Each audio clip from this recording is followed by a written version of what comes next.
ഇന്ന് ഞാനിപ്പോൾ നിൽക്കുന്നത് ഗുരുവായൂർ ക്ഷേത്രത്തിൻ്റെ പടിഞ്ഞാറേ നടയിലാണ്.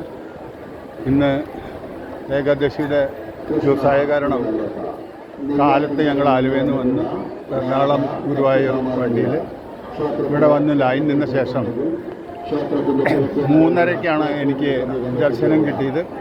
പക്ഷേ ഇത്തവണത്തെ അറേഞ്ച്മെൻറ്റും എല്ലാം വളരെ ഭംഗിയായി തോന്നി.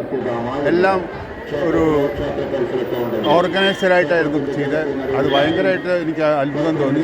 കാരണം ഗുരുവായൂർ വരുമ്പോൾ നമുക്ക് ഭയങ്കര പ്രോബ്ലംസ് ആയിരുന്നു. പക്ഷെ ഇത്തവണ എനിക്ക് എക്ദം വളരെ സുഗമമായിട്ട് ചെയ്യാൻ പറ്റി. പക്ഷെ നമ്മൾ ആളുകൾ കുറച്ച് അൺനെസറി റഷ് ഉണ്ടാക്കുക എന്നല്ലാതെ ഇവിടുത്തെ ദേവസ്വവും അവരുടെ ആളുകളെല്ലാം വളരെ ഭംഗിയായിട്ട് ചെയ്തിട്ടുണ്ട്.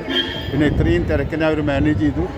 അതുകൂടാതെ ബാത്റൂമും അതെല്ലാം വളരെ വ്യത്യാസങ്ങൾ വരുത്തിയിട്ടുണ്ട്. എന്തായാലും ഗുരുവായൂരത്തെ ജോലി ചെയ്യുന്ന എല്ലാവർക്കും ഈ കാര്യത്തിൽ നമ്മൾ ഒരു സല്യൂട്ട് കൊടുക്കണം. വളരെ നന്നായി ഒരു ദർശനം കിട്ടി. ഇന്നത്തെ ദിവസം ഞാൻ എല്ലാവർക്കും വേണ്ടി പ്രാർത്ഥിച്ചിട്ടുണ്ട്.